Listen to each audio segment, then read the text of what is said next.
এই পবিত্র রমাদান মাসে আমরা যেহেতু কোরআনের সাথে আমাদের কানেকশন বা যোগাযোগটা হবে আরো গভীরভাবে, যেহেতু এই কোরআন নাজিল হয়েছে এই রমাদান মাস মানুষের হেদায়েতের জন্য, সেই কোরআন থেকে আমরা কি শিক্ষা নিতে পারি এ নিয়ে আমরা আলোচনা করব। বিশেষ করে আজকের যে বিষয়বস্তু সেটা হবে কোরআন থেকে নাস্তিকতা খণ্ডনের যে যুক্তিগুলো সেগুলো আমরা দেখব এবং সেগুলো সম্পর্কে আমরা জানবো।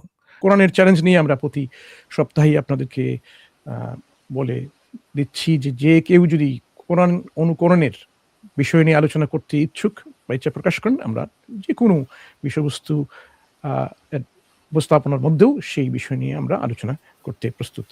যেহেতু এই কোরআনের চ্যালেঞ্জ হচ্ছে বাংলাদেশের যে আমাদের সমালোচকরা আছেন তাদের জন্য একটা গুরুত্বপূর্ণ একটা চ্যালেঞ্জ। এই চ্যালেঞ্জ আপনারা মোকাবেলা করতে যেহেতু ব্যর্থ হচ্ছেন, সেই ব্যর্থতার প্রমাণ আমরা প্রতি সপ্তাহে আপনাদের কাছে দিয়ে যাব, যে এই যে কোরআন যে আল্লাহর কাছ থেকে যে এসেছে তার প্রমাণ আপনারা নিজেদের ব্যর্থতার মধ্যেই পেয়ে যাবেন। আমাদের দর্শক শ্রোতারা জেনে যাবেন প্রতি সপ্তাহে তাদের ঈমান বৃদ্ধি পেতেই থাকবে ইনশাআল্লাহ। এটাই হচ্ছে আমাদের মূল লক্ষ্য। জি জি মনসুর ভাই, আমি আমাদের সবাইকে বলবো যে মনসুর ভাই এই যে প্রেজেন্টেশনটা করবেন এটা খুব গুরুত্বপূর্ণ, এই কারণে যে আপনারা যখন কোরআন পড়বেন তখন কোরআন পড়ার সময় আপনারা বুঝে যাবেন যে পরবর্তীতে এই প্রোগ্রামটা দেখার পরে যে আসলে কোরআনে কেমন ভাবে স্রষ্টার পক্ষে মানুষকে কনভিন্স করানোর জন্য কিভাবে যুক্তি উপস্থাপন করা হয়েছে, এবং আমরা যে এতদিন ধরে যে আলোচনাগুলো করে এসেছি মোটামুটি ধরুন যে সেগুলো কোরআন থেকে কিভাবে উৎসারিত হয়েছে সেটা আপনারা ভালো করে বুঝে যাবেন। প্রাকৃতিক জগতে আল্লাহকে সবসময় রেলেভেন্ট হিসাবে বা আপনার জীবনে সবসময় আল্লাহকে রেলেভেন্ট হিসাবে মনের মধ্যে ধারণ করার জন্য যত রকম যৌক্তিক উপাদান আপনার দরকার এখান থেকে ইনশাল্লাহ পেয়ে যাবেন, এবং তার ফলে যেটা হবে আপনার আল্লাহর সঙ্গে সংযোগ আপনার বৃদ্ধি হবে মানসিকভাবে, এবং আপনার ইবাদতে আপনার মন বসবে ভালো, এবং ইখলাস নিয়াত এগুলো পরিশুদ্ধ হবে। স্ক্রিনে সবাই দেখতে পাচ্ছেন যে কোরআনের নাস্তিকতা খণ্ডনের যুক্তি এই নিয়ে আমরা আজকে আলোচনা করব। আজকের যে এই প্রেজেন্টেশনের মূল কিছু লক্ষ্য বা উদ্দেশ্য আছে, তার মধ্যে যে নাস্তিকতার বিরুদ্ধে কোরআনের যুক্তিগুলো আমরা বিশ্লেষণ করব ইনশাআল্লাহ। নির্দিষ্ট কিছু সূরা থেকে কিছু উদাহরণ নিয়ে এসে একটা ফ্রেমওয়ার্ক তৈরি করে আমরা দেখাবো যে কোরআন কিভাবে নাস্তিকতার উপরে যুক্তিগুলো উপস্থাপন করে, কোরআনের যুক্তির পদ্ধতিগুলো কি, এবং এই বক্তব্য যে তার প্রক্রিয়া সেটা নিয়ে আমরা অধ্যয়ন করবো আজকে ইনশাআল্লাহ। কোরআনের যে বিভিন্ন আরোহী বা ইন্ডাকটিভ এবং যুক্তিবাদী পদ্ধতির সমন্বয়ে যে কৌশলগুলো উপস্থাপন হয়, ইন্ডাকটিভ, ডিডাকটিভ এবং রাশনাল আর্গুমেন্টস, এগুলো নিয়ে আমরা আপনাদের সঙ্গে আলোচনা করে যাবো ইনশাআল্লাহ। কোরআনে নাস্তিকতা বলতে আমরা কি দেখি? নাস্তিকতা বিষয়ে কোরআন যখন আলোচনা করে, যেহেতু আমরা বলছি কোরআন আলোচনা করছে, অবশ্য আল্লাহ সুবহানাহু ওয়া তাআলা এখানে আমাদের বলছেন, এটা এটি লক্ষ্য এরকম বলা। আমাদের দেশের অনেক ভাই বোনেরা কিন্তু কোরআন অধ্যয়ন করেন না, শুধুমাত্র তেলাওয়াত করেন। অনেকের বাড়িতে আমার মনে হয় না কোরআনের কোনো কপি আছে এরকম, যে কপির মধ্যে বাংলা বা উর্দু বা ইংরেজি ট্রান্সলেশন সহ অনুবাদ সহ সেগুলো আছে, এবং সেই অনুবাদ সহকারে আপনারা পড়ে থাকেন। আমার মনে হয় না এরকম আছে বলেই আপনারা হয়তো কোরআনের সাথে আপনাদের এই পরিচয়টা এরকম তেমন নেই। যেহেতু কোরআন কি বলছে না বলছে এ নিয়ে আপনারা তেমন জানেন না, শুধুমাত্র আরবি তেলাওয়াত করে যাচ্ছেন, যেহেতু আরবি পড়তে জানেন কিন্তু অর্থ আপনারা অনেকেই জানেন না। সেই কারণে আমার মনে হয় এই সমস্যাটা হয় যে কোরআনের বক্তব্যগুলো কি সরাসরি আমরা সবাই বুঝতে পারি না। কোরআন এমন হয়েছে যে আমাদের অনেক বুজুর্গানে দ্বীন বলবো না, অনেক ব্যক্তি এরকম আছেন, ব্যক্তি বিশেষ, তারা কি করেন, কোরআন তাবিজের মধ্যে করে গলায় হাতে বেঁধে রাখেন। এই যে বেদাতি কাজকর্মগুলো, যার মাধ্যমে এই কোরআনকে একটা ঔষধ হিসেবে, তাও পাসিভ একটা ঔষধ হিসেবে গলা এবং হাতে তাবিজ রেখে দেন। আমরা আগেও এরকম আলোচনা করেছি। কোন একটা ডাক্তারের পরামর্শ যখন আপনারা নিতে যান এবং ওই ডাক্তার আপনাকে একটা প্রেসক্রিপশন দেয়, এই প্রেসক্রিপশন কি আপনি তাবিজের মধ্যে ওইটাকে সিল করে আপনার হাতে বা গলায় বেঁধে দিবেন? তাহলে আপনার যে অসুখটার জন্য যে প্রেসক্রিপশন ছিল, সেই প্রেসক্রিপশন এখন তাবিজের মধ্যে আছে এবং সেই প্রেসক্রিপশন অনুযায়ী আপনার অসুখটা সেরে যাবে, নিশ্চয়ই সেরে যাবে না। এই প্রেসক্রিপশনের একটা নির্দেশ ছিল এখানে, যে কি করতে হবে, কি খেতে হবে, কোন ওষুধটা আপনাকে নিতে হবে, কিভাবে আপনাকে চলতে হবে, কি আপনাকে মানতে হবে না, এরকম অনেকগুলো বিষয় এখানে প্রেসক্রিপশনে হয়তো ছিল। কোরআন হচ্ছে আল্লাহর পক্ষ থেকে আমাদের জন্য হেদায়েতের একটা গ্রন্থ। এখানে আমরা কি করব না করব, আমাদেরকে কি করতে হবে না করতে হবে, কোনটা মানতে হবে, কোনটা এড়াতে হবে, এগুলো নিয়ে বিস্তারিত আলোচনা। এটাকে তো আমরা এখন তাবিজ হিসেবে আমরা বেঁধে রাখলে হবে না। এইজন্য কোরআনের বক্তব্যগুলো আপনাদের অনেকের কাছে পরিষ্কার নয়। তাই নাস্তিকতা সম্পর্কে আমরা যখন কোরআন অধ্যয়ন করি, তখন আমরা দেখি কোরআনে নাস্তিকতা সম্পর্কে যে বিষয়টা আসছে, তখন বোঝা যাচ্ছে এখানে যে আল্লাহর যে স্পষ্ট নিদর্শন বা আয়াত যেগুলো আছে, সেই আয়াতগুলো বা নিদর্শনগুলো অস্বীকার করা বা উপেক্ষা করা, এটাই হচ্ছে নাস্তিকতার পরিচয়। যে জেনে শুনে ইচ্ছাকৃতভাবে সত্যকে দেখে রাখে, তাকেই বলা হচ্ছে সে কুফর করছে। কাফের হচ্ছে সেই ব্যক্তি যে জেনে শুনে সত্যকে সে গোপন করে রাখে, দেখে রাখে। যেমন একজন কৃষক যখন একটা কিছু বীজ খেয়ে মাটির মধ্যে পুঁতে রেখে ঢেকে রাখেন, তাকে এরকম কাফের বলা হয় লিঙ্গুইস্টিকলি, শাব্দিকভাবে। সুতরাং কোরআনের নাস্তিকতা এই পরিচয়, যে সমস্ত লোক আল্লাহর স্পষ্ট নিদর্শনগুলোকে অস্বীকার করে বা উপেক্ষা করে, তারাই হচ্ছে নাস্তিক, সেই পর্যায়ে। তাই দার্শনিক তত্ত্বের চেয়েও এখানে বেশি নৈতিক মনস্তাত্ত্বিক সমস্যার একটা পরিচয় আমরা পেয়ে যাই আল কোরআন থেকে। যে এটা শুধুমাত্র দার্শনিক উপায়ে আমি হচ্ছে একজন লোকাল নাস্তিক, একজন গ্লোবাল নাস্তিক, এরকম না। দার্শনিক উপায়ে যে নিজেকে নাস্তিক হিসেবে পরিচয় দেয়, বড় না। কোরআনের নাস্তিকতার যে পরিচয়টা আমরা দেখি, যখন আমরা সাধারণ মানুষের সাথে যখন আলোচনা করি, যেভাবে তাদের নৈতিক মনস্তাত্ত্বিক একটা অবস্থানটা আমাদের কাছে পরিষ্কার হয়ে যায়, সেই নৈতিক মনস্তাত্ত্বিক অবস্থানকেই কোরআন তুলে ধরে নাস্তিকতার পরিচয় হিসেবে।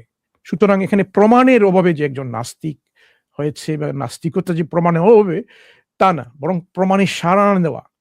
কোরআনের ভাষ্য হচ্ছে এখানে নাস্তিকতা হচ্ছে এমন একটা অবস্থান যেখানে প্রমাণের অভাবে নয়, বরং প্রমাণের সাড়া না দিয়ে যে আল্লাহর স্পষ্ট নিদর্শন বা আয়াতগুলো আছে সেগুলিকে উপেক্ষা করা বা অস্বীকার করা, তার নামই হচ্ছে নাস্তিকতা। আচ্ছা, এখন কোরআনের যে কৌশল বা এখানে পদ্ধতি, তার মধ্যে অন্যতম একটা আয়াত আমরা এখানে আমাদেরকে উপস্থাপন করবো। এখানে আউযু বিল্লাহি মিনাশ শাইতানির রাজিম, বিসমিল্লাহির রহমানির রহিম। উদউ ইলা সাবিলি রাব্বিকা বিল হিকমাতি ওয়াল মাউইযাতিল হাসানা ওয়াজাদিলহুম বিল্লাতী হিয়া আহসান ইন্না রাব্বাকা হুয়া আ'লামু বিমান দাল্লা আন সাবিলিহি ওয়া হুয়া আ'লামু বিল মুহতাদিন। এই যে ওয়াজাদিলহুম বিল্লাতী হিয়া আহসান, মানে বিতর্ক করো, তাদের সঙ্গে এখানে আলোচনা করো, বিল্লাতী হিয়া আহসান, উত্তম পদ্ধতিতে। তাহলে এখান থেকে আমরা পরিষ্কার হয়ে গেলাম যে আমাদের রবের প্রতি যখন বলা হচ্ছে মানুষকে আহ্বান করা, বিল হিকমাতি ওয়াল মাউইযাতিল হাসানা, হিকমতের সাথে, প্রজ্ঞার সাথে, মাউইযাতুল হাসানা, খুব সুন্দর উপস্থাপনের মাধ্যমে। তাহলে কোরআন থেকে আমরা যে যুক্তি পদ্ধতির একটা শিক্ষা আমরা পাচ্ছি এখানে, যে অবশ্যই কোরআনের মধ্যে কিছু যুক্তিগুলো আছে যেগুলো প্রশংসনীয়। অনেকগুলো যুক্তি নাস্তিকরা বা অন্যান্য যে অমুসলিম যারা আছেন, নিন্দনীয় যুক্তিগুলি তারা যে উপস্থাপন করেন, তা নিয়েও কোরআন আলোচনা করে। আমরা শুধুমাত্র এখানে যে কোন যুক্তিগুলি আমরা ব্যবহার করব তা নিয়ে আমরা আলোচনা করছি এখানে। যে প্রশংসনীয় যুক্তি হচ্ছে যে জ্ঞানের সাথে, প্রজ্ঞার সাথে এবং সুন্দর উপস্থাপনার মাধ্যমে যখন আমরা মানুষকে আহ্বান করব, সেটাই হবে সবচেয়ে গ্রহণযোগ্য। এখানে বুদ্ধি এবং আবেগের সমন্বয়ে সেই পদ্ধতি, শুধুমাত্র যুক্তির মাধ্যমে যে মানুষকে আহ্বান করে এমন না। কোরআনের ভাষ্য, ব্যাখ্যা পদ্ধতি হচ্ছে বুদ্ধি এবং আবেগের সমন্বয়ে পরিবেশনা। এবং কোরআনের ব্যাখ্যা হচ্ছে এরকম যে কোরআন মানুষকে প্রকৃতি এবং ইতিহাস পর্যবেক্ষণে আহ্বান জানায়।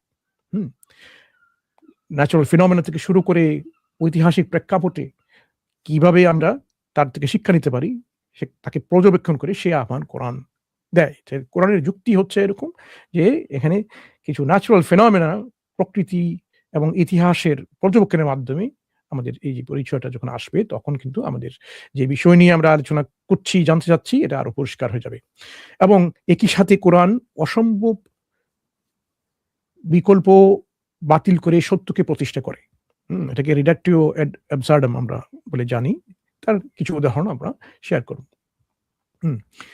ইন্ডাকটিভ যুক্তি পদ্ধতি কোরআন যে ব্যবহার করে, শুধু তা না, ডিডাকটিভ এবং রাশনাল আর্গুমেন্টসও কোরআন ব্যবহার করে মানুষকে নাস্তিকতার যে অসারতা দেখানোর জন্য। একাধিক সুনির্দিষ্ট পর্যবেক্ষণ, শুধু কোনো একটা নির্দিষ্ট বিষয় নয়, অনেকগুলো পর্যবেক্ষণের মাধ্যমে মহাবিশ্ব হোক, আমাদের জীবন হোক, ঐতিহাসিক প্রেক্ষাপট থেকে, সবগুলো থেকে একটা কম্প্রিহেন্সিভ একটা ধারণা কোরআন নিয়ে আসে এবং এখানে একটা সাধারণ একটা উপসংহারে পৌঁছায়, প্রজ্ঞান স্রষ্টার অস্তিত্বর পরিচয় দিয়ে। বিশেষ থেকে সাধারণ আমরা যে জেনারেলাইজ করে, যে নির্দিষ্ট কিছু উদাহরণ দিয়ে তারপরে একটা জেনারেলাইজেশন কোরআন করে, যেগুলো পর্যবেক্ষণ থেকে সিদ্ধান্ত নিয়ে আসার পর্যায়ে পড়ে। যে কোনো একটা বিষয় নিয়ে আমরা যখন আজকে বিজ্ঞান করছি, বিজ্ঞানের পদ্ধতি হচ্ছে এরকম ইন্ডাকটিভ পদ্ধতিতে কোনো একটা নির্দিষ্ট বিষয় আলোচনা করে আমরা একে জেনারেলাইজড একটা সিদ্ধান্তে বুঝতে পারি। কোরআনের কৌশলটাও এরকম। সেগুলো আমরা একটা সূরার মাধ্যমে আমরা শিখে যাব ইনশাআল্লাহ, যে কিভাবে পর্যবেক্ষণ সাপেক্ষে আমরা নির্দিষ্ট একটা সিদ্ধান্তে পৌঁছতে পারি। কোরআনের যে আয়াতগুলো আছে তার মধ্যে একটা পৃথিবীতে অনেকগুলো নিদর্শন যে আছে, তাদের মধ্যে যে নিদর্শন এবং আমাদের মধ্যে যে নিদর্শনগুলো আছে, এগুলো থেকে কোরআন কিভাবে আমাদেরকে উৎসাহিত করে এই প্রমাণগুলো আহরণ করার জন্য। কোরআনের আয়াত, ওয়াফিল আরদি আয়াতুল লিল মুকিনিন ওয়াফি আনফুসিকুম আফালা তুবসিরুন। এই যে আমাদের পৃথিবীতেও আছে আয়াত বা নিদর্শন, কাদের জন্য? যারা মুকিনিন। ওয়াফি আনফুসিকুম, এবং আমাদের নিজের মধ্যে, তাদের নিজেদের মধ্যে, মানুষের মধ্যে নিজেদের মধ্যেও সেই আয়াতগুলো, নিদর্শনগুলো আছে। আফালা তুবসিরুন, তারা কি দেখবে না? তারা কি দেখে না? তারা কি পর্যবেক্ষণ করে না? সুতরাং এখান থেকে আমরা দেখলাম যে এই যে কোরআনের একটা ইঙ্গিত, যে আমরা প্রমাণ আমাদের আশেপাশে সবগুলোতে এখন, সেখান থেকে আমরা প্রমাণ আহরণ করতে পারি, যে প্রমাণের নিরিখে আমরা একজন সুনির্দিষ্ট, একজন প্রজ্ঞাবান স্রষ্টার অস্তিত্বে আমরা নিশ্চিত হতে পারি। ইন্ডাকটিভ পদ্ধতিতে আমরা যখন আলোচনা করি, কোরআন থেকে শিখি, তখন এখান থেকে একটা বিষয় পরিষ্কার হয়ে যায় যে কোরআন আমাদেরকে বলছে যে সর্বোচ্চ প্রমাণ পরীক্ষা করে সর্বোত্তম অনুসরণ করা। যেখানে আল্লাহ বলেছেন, আল্লাযীনা ইয়াসতামিউনাল কাওলা ফায়াত্তাবিউনা আহসানাহ উলাইকা আল্লাযীনা হাদাহুমুল্লাহ ওয়া উলাইকা হুম উলুল আলবাব। যে যারা সব ইয়াসতামিউনাল কাউল, আমরা তো শুনি, পর্যবেক্ষণ করি, জানি, ফায়াত্তাবিউনা আহসানাহ, সুতরাং আমাদের পর্যবেক্ষণ থেকে সবচেয়ে উত্তম যে বিষয়টা আসবে সেটাকেই আমরা অনুসরণ করব। তারাই হচ্ছে এরকম হেদায়েতপ্রাপ্ত আল্লাহর কাছ থেকে, আল্লাহ তাদেরকে হেদায়েত করেছেন। উলাইকা হুমুল উলুল আলবাব, তারা হচ্ছেন উলুল আলবাব, যে যারা এরকম প্রকৃত অর্থেই তাদাব্বুর, তাফাক্কুর তারা করেন, তারা নিজের বুদ্ধি বিবেক এখানে খাটায়, যে এখান থেকে আমরা এই পরিচয়গুলো পেয়ে যাই।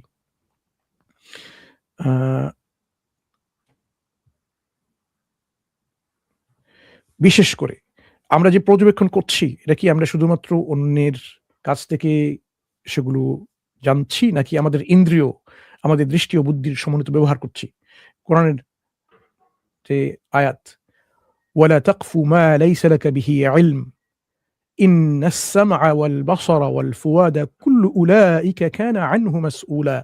এই আয়াত থেকে পরিষ্কার হয়ে যাচ্ছে যে আমাদের শ্রবণ শক্তি, আমাদের দৃষ্টি, আমাদের অন্তর থেকে যে আমাদের উপলব্ধি, সবগুলো কিন্তু এখানে এদেরকে জিজ্ঞেস করা হবে।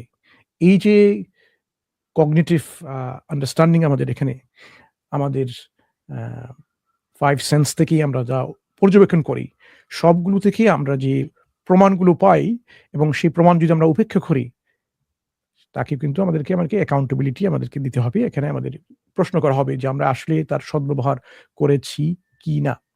তাহলে কোরআনের পদ্ধতি আমরা দেখতে পেলাম এখানে, যে অনেকগুলো বিষয় কোরআন আমাদেরকে পর্যবেক্ষণ করতে উৎসাহিত করে। আমাদের মহাবিশ্ব, আমাদের আশেপাশে যা কিছু আছে, আমাদের প্রকৃতি, আমাদের জীবন, ইতিহাস থেকে শিক্ষা, সবগুলো দেখে আমরা অবশ্যই একটা সিদ্ধান্তে আসতে পারি যে তার পিছনে অবশ্যই একজন প্রজ্ঞাবান, একজন স্রষ্টা অবশ্যই আছেন, যিনি এগুলো তৈরি করেছেন, যিনি এগুলো সৃষ্টি করেছেন। সুতরাং আমাদের এই পর্যবেক্ষণ থেকেই সে সিদ্ধান্ত আমরা উপনীত হতে পারি। আচ্ছা, কোরআনের সূরা আত-তুরে অত্যন্ত গুরুত্বপূর্ণ কিছু আয়াত আমরা যখন দেখি, যে এই আয়াতে আল্লাহ বলেন, আম খুলিকু মিন গায়রি শাইইন আম হুমুল খালিকুন আম খালাকুস সামাওয়াতি ওয়াল আরদা বাল লা ইউকিনুন, যে তারা কি এমনি এমনি শূন্য থেকে সৃষ্টি হয়েছে, শূন্যতা থেকে, পরম শূন্যতা থেকে সৃষ্টি হয়েছে, নাকি তারা নিজেদেরকে সৃষ্টি করেছে, নাকি তারা সৃষ্টি করেছে আসমান জমিন, বাল লা ইউকিনুন, আসলে তারা কিন্তু নিশ্চিতভাবে তারা কোনো বিষয়ে নিশ্চিত নয়। এই যে আয়াত ৩টে থেকে আমরা রিডাক্টিও আমরা দেখব এখানে, যে ৩টি বিষয়ে রিডাক্টিও অবসার্ডম, যে এ থেকে কোরআন কি আমাদেরকে শিক্ষা দেয়, যে শূন্য থেকে সৃষ্টি শুধু হতে পারে না, শূন্য বা শূন্যতা, পরম শূন্যতা, যে নিজেই তার অস্তিত্ব সম্পর্কে, অনস্তিত্ব সম্পর্কে জ্ঞাত নয়, সচেতন নয়, সেই পরম যে নাথিংনেস, এটা কোনো কিছুই সৃষ্টি করতে পারে না। সুতরাং নাথিংনেস একটা এজেন্সি হিসেবে কোনো কিছু সৃষ্টি করতে পারে না, এটা অসম্ভব। ঠিক তেমনি আত্মসৃষ্টি, নিজেই সৃষ্টি হওয়া, যখন তার পূর্বে কোনো সৃষ্টি ছিল না, সেটাও অসম্ভব। এটা স্ববিরোধী। মহাবিশ্ব মানুষ সৃষ্টি করেনি, এটা আমাদের পর্যবেক্ষণ থেকে আমরা জানি। সুতরাং যে উপসংহারে আমরা আসতে পারবো যে অবশ্যই এগুলোর পিছনে অতীন্দ্রিয় স্রষ্টা অবশ্যই একজন আছেন, যিনি এগুলো সৃষ্টি করেছেন। তাহলে আমরা একটা যুক্তির কাঠামো, আমরা যদি ৩ পর্যায়ে রিডাক্টিভ আমরা যদি দেখি, যে এক, শূন্য থেকে সৃষ্টি, যে আদি ভৌতিকভাবে অসঙ্গত, পরম শূন্য থেকে কোনো কিছু আসতে পারে না। আত্মসৃষ্টি কিভাবে সম্ভব? এটা যুক্তিকভাবে অসম্ভব। নিজেকে সৃষ্টি করার আগে অস্তিত্ব তো থাকতেই হবে, কিন্তু নিজে যখন অস্তিত্ব ছিল না, তখন নিজেকে সৃষ্টি করবে কিভাবে? ৩, তারা কি মহাবিশ্ব সৃষ্টি করেছে? অভিজ্ঞতার আলোকে আমরা দেখি এই পর্যবেক্ষণ মিথ্যা। মানুষ মহাবিশ্ব সৃষ্টি করেনি। সুতরাং এই যে বিকল্পগুলো সবগুলো যখন বাতিল হয়ে যায়, তখন একমাত্র যুক্তিসঙ্গত ব্যাখ্যা থাকে যে এর পিছনে অবশ্যই একজন অতীন্দ্রিয়, একজন স্রষ্টা আছেন, যিনি এগুলো সৃষ্টি করেছেন। সুতরাং এই সূরা থেকে ৩টে আয়াত থেকে আমরা, ২টো আয়াত থেকে ৩টি বিষয় নিয়ে আমরা যে বিষয় নিয়ে আমরা যদি গভীরভাবে আমরা এখানে অধ্যয়ন করি, ওইখান থেকে পুরো একটা কোরআনিক ফ্রেমওয়ার্ক অনুযায়ী একটা যুক্তিগতভাবে স্রষ্টার অস্তিত্বের প্রমাণ আমরা পেয়ে যেতে পারি। আপনারা যারা এই ব্যাপারে আরো বেশি জানতে চান, হামজা জর্সিস তার কোরআনিক আর্গুমেন্টস এগেইনস্ট এইথিজম নামে একটা আর্টিকেল এরকম আছে, এরকম আর্টিকেল, পুরোপুরি টাইটেলটা এরকম না। ওইখানে এই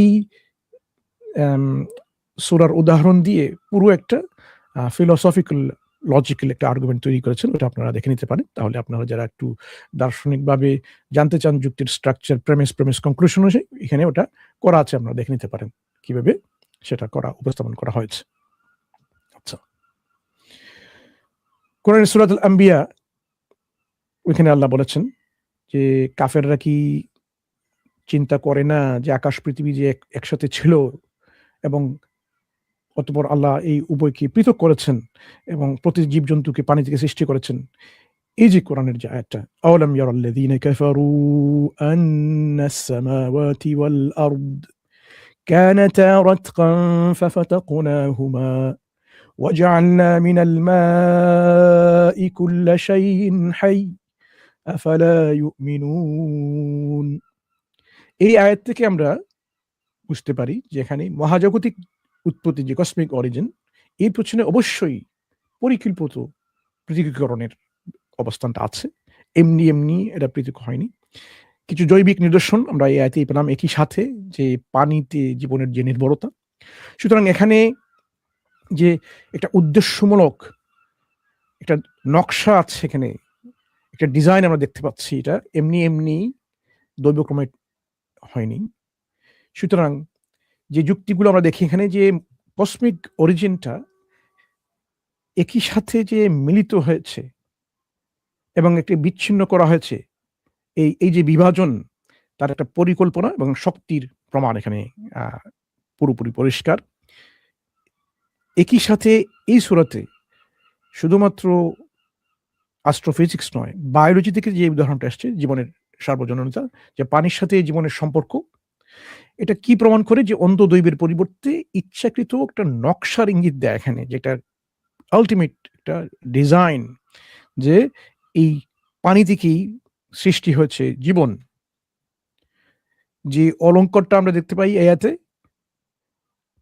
আয়াতটা শেষ হয়েছে ভাবে তারা কি আসলে তারপরেও বিশ্বাস করবে না? এই যে প্রশ্নটা এসেছে এখানে, অবিশ্বাসকে অভিজ্ঞতামূলক বাস্তবতার প্রতি অযৌক্তিক একটা প্রতিক্রিয়া হিসেবে তুলে ধরা হয়েছে।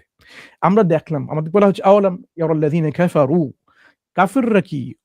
এই যে অবিশ্বাসী, যারা ইসলাম গ্রহণ করেনি, ইসলাম গ্রহণ এখনো করেনি, তারা কি দেখে না? তারা কি দেখতে পায় না যে এই আসমান জমিন একত্রিত ছিল, বিচ্ছিন্ন হয়েছে, পানি থেকে সমস্ত সৃষ্টি হয়েছে, জীবনকে সৃষ্টি করা হয়েছে, তারপরেও কি তারা বিশ্বাস করবে না? এই যে মানুষের অভিজ্ঞতার নিরিখে এখানে তার বাস্তবতা, তার একটা প্রতিক্রিয়া হিসেবে দেখানো হচ্ছে যে তারপরেও তাদের যদি এখানে সে নিজেকে বলে যে না এটা এমনি এমনি হয়েছে, বাই চান্স, কোনো ডিজাইন ছাড়াই, সেই প্রতিক্রিয়াকে এখানে প্রশ্নবিদ্ধ করা হচ্ছে। যে এখানে আমরা জানি, এটা আমাদের অভিজ্ঞতা থেকে আমরা বুঝতে পারবো যে এটা আসলে সম্পূর্ণ একটা অযৌক্তিক প্রতিক্রিয়া। সুতরাং কোরআনের এই আয়াত থেকেই আমরা বুঝতে পারলাম যে মহাজাগতিক এবং জৈবিক নিদর্শন থেকেই আমরা অনেকগুলো আয়াত বা নিদর্শন আমরা পেয়ে যাই স্রষ্টার অস্তিত্বে, যে ওখানে স্রষ্টার অস্তিত্বের অনেকগুলো ডিজাইন বা নকশা আমাদের সামনে মজুদ আছে। এখন পরবর্তী একটা আয়াতে আমরা যাই, যে সূরা আয-যারিয়াত, যে পৃথিবীতে যে নিদর্শন রয়েছে বিশ্বাসীদের জন্য এবং আমাদের নিজেদের মধ্যে, যে আয়াতগুলো আমরা আগে উল্লেখ করেছি, তোমরা কি দেখো না? এই যে ওফিল আরদি আয়াতুল লিল মুকিনিন ওয়া ফি আনফুসিকুম আফালা তুবসিরুন। এখান থেকে আমরা কি দেখি? যে এই যে বিমূর্ত অনুমান থেকে পৃথিবী ও মানব সত্তায় পর্যবেক্ষণযোগ্য আয়াতের প্রতি দৃষ্টি সরানো হচ্ছে, যে আমরা যে শুধুমাত্র দার্শনিকভাবেই চিন্তা করে যাবো এরকম না। আমাদের পৃথিবী থেকে শুরু করে আমাদের প্রকৃতি, আমাদের নিজের জীবন, আমাদের নিজের মানব সত্তা আমরা যদি পর্যবেক্ষণ করি, তখন কিন্তু আমাদের এই দৃষ্টি যখন আমাদের ওইখানে চলে আসবে, তখন আমরা কি দেখতে পাবো? এখানে অনেকগুলো প্রমাণ বা অনেকগুলো আয়াত বা নিদর্শনগুলো আমরা দেখতে পাবো। সুতরাং এটা আমাদেরকে একটা পরামর্শ দেয়, এভাবেই একটা ইঙ্গিত দেয় যে এই নিদর্শনগুলোর যদি আমরা পর্যাপ্ত পর্যবেক্ষণ করি, চিন্তা ভাবনা করি, তাহলে আমাদের বিশ্বাসের ভিত্তি স্থাপনের জন্য সেটা যথেষ্ট। কারণ কোরআন যখন বলেছে এদিকে চলে গেছে, আফালা তুবসিরুন ওয়া ফি আনফুসিকুম আফালা তুবসিরুন, আমরা যদি নির্দিষ্টভাবে এরকম পর্যবেক্ষণ করি, তখন আমাদের জন্য এই পর্যবেক্ষণও হয়ে যাবে একটা প্রমাণ হিসেবে যথেষ্ট। সুতরাং এটা এরকম ছিল।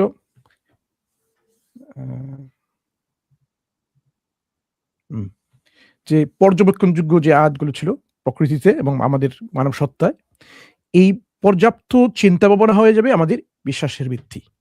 সুতরাং নাস্তিকতা হচ্ছে এমন যে শুধু প্রমাণের অভাব না, প্রমাণকে উপেক্ষা করা। আমাদের নিজের মানব সত্তায়, আমাদের প্রকৃতিতে, হরাইজনে আমরা যে প্রমাণগুলো দেখি, যে ডিজাইনগুলো আমরা দেখি, সেগুলো যখন আমরা উপেক্ষা করি, তখনই আমাদের মধ্যে নাস্তিকতার যে একটা অবস্থানটা সেটা আসে। সুতরাং প্রমাণ আমাদের সামনে অবশ্যই আছে, কিন্তু সেই প্রমাণকে আমরা উপেক্ষা করছি। এটাই হচ্ছে নাস্তিকতার একটা স্বরূপ। সুতরাং নাস্তিকতা প্রমাণের অবহেলা থেকে উদ্ভূত, এটাই কোরআনের যুক্তি। সূরা লোকমানের একটা আয়াত যদি আমরা দেখি, যে আল্লাহ বলেন এটা হচ্ছে আল্লাহর সৃষ্টি, অতএব আমাকে দেখাও তিনি ছাড়া অন্যরা কি সৃষ্টি করেছে। হাযা খালকুল্লাহি ফাআরুনি মাযা খালাকাল্লাযীনা মিন দুনিহি বালিয যালিমুনা ফি দালালিম মুবিন। হাযা খালকুল্লাহ, এইগুলো হচ্ছে সব আল্লাহর সৃষ্টি। আল্লাহ ছাড়া যদি আর অন্য কেউ সৃষ্টিকর্তা থেকে থাকে, এখানে শুধু নাস্তিকতা নয়, যেটা শিরক করে আল্লাহর সাথে অন্যান্য উপাস্য এখানে অ্যাটাচ করে, তাদের উদ্দেশ্য বলা হচ্ছে আল্লাহর এই যে সৃষ্টি তোমরা নিজেরা সবাই পর্যবেক্ষণ করতে পারছো, আল্লাহ ছাড়া অন্য কেউ যদি এরকম দেখে থাকতো, কোনো এজেন্সি ছাড়াই এরকম, এজেন্সি ছাড়া বলে কি বলি, এক্সিওম্যাটিক্যালি এটা এরকম ছিল। আমরা শুনি যে সব সময় এরকম ছিল, কোনো ধরনের এজেন্সি ছিল না, কারক কেউ ছিল না আমাদের এই সৃষ্টির পেছনে, কোনো কারণ নেই। পৃথিবী সবসময় মজুদ ছিল, বা পৃথিবী এবং তার উপকরণ এবং মহাবিশ্ব সবসময় মজুদ ছিল। এটা এমনি এমনি এর পরিবর্তন রূপান্তর হয়েছে। আল্লাহ বলছেন ফাউরুনি মাযা খালাকাল্লাযিনা মিন দুনিহি, যে এই যে আল্লাহর সৃষ্টি, তিনি ছাড়া অন্যরা কি সৃষ্টি করেছে অন্য কোথাও? তার কোনো প্রমাণ আমরা পেয়েছি? আমরা কি দেখি? শুধুমাত্র একই সৃষ্টি, একই সুসংগত একটা সৃষ্টি, কোহেরেন্ট আমাদের সামনে আমরা দেখি। যে এখানে শুধুমাত্র আমরা এখানে এই অনুমান আমরা করব না, কারণ এখানে যে অন্য কোনো দেবতা আছেন বা কোনো অনুমিত কারণ আছেন তার কারণে এরকম হয়েছে। এই যে এরা তুলনীয় সৃষ্টিমূলক কাজ, সেই কাজটাকে এখানে আল্লাহ বলছেন, এখানে যে চ্যালেঞ্জ দিয়ে বলছেন যে সৃষ্টিশীল প্রতিদ্বন্দ্বিতা, অন্য কেউ কি আসলে সৃষ্টি করছে? এখানে কোনো এজেন্সি আমরা এখানে খুঁজে পাচ্ছি না, অন্য কোনো এজেন্সি আমরা এখানে দেখি না, শুধুমাত্র একজন স্রষ্টা বা রূপান্তরকারী, তিনি আমাদের সম্পূর্ণ মহাবিশ্বকে মেনটেন করে যাচ্ছেন, সংরক্ষণ করে যাচ্ছেন। হঠাৎ করে আজ সূর্য পশ্চিম দিকে উদিত হচ্ছে না, সবসময় একই দিকে উঠছে। পৃথিবী অন্যদিকে হঠাৎ করে ঘুরছে না, একই দিকে ঘুরছে। তাহলে একটা নির্দিষ্ট নিয়ম অনুযায়ী এই মহাবিশ্বের সব বস্তুগুলো তার নিজ নিজ অবস্থানে সেগুলো চলে আসছে। এখানে কোনোভাবেই আমরা দেখি না যে এখানে কোনো ধরনের অসংখ্য স্রষ্টার পরিচয় আছে, কোনো প্রমাণ নেই। শুধুমাত্র একজন স্রষ্টারই পরিচয়, এই স্রষ্টা সম্পর্কে অনেকে সন্দেহ বা সংশয় পোষণ করেন। কোরআনের সেই যুক্তি হচ্ছে এখানে, তার কে আর আছে সেই দ্বিতীয় স্রষ্টা? দেখাও কি সৃষ্টি করেছেন, কি তিনি মেনটেন করেছেন, কি তিনি এখানে প্রভাব ফেলছেন, তার কোনো উদাহরণ আমরা পাই না। সুতরাং পৃথিবীর যে অস্তিত্ব এবং শৃঙ্খলা, এর জন্য কোনো সুসংগত বিকল্প ব্যাখ্যা এই যে অনুপস্থিতি, সেটাই আয়াত তুলে ধরছে।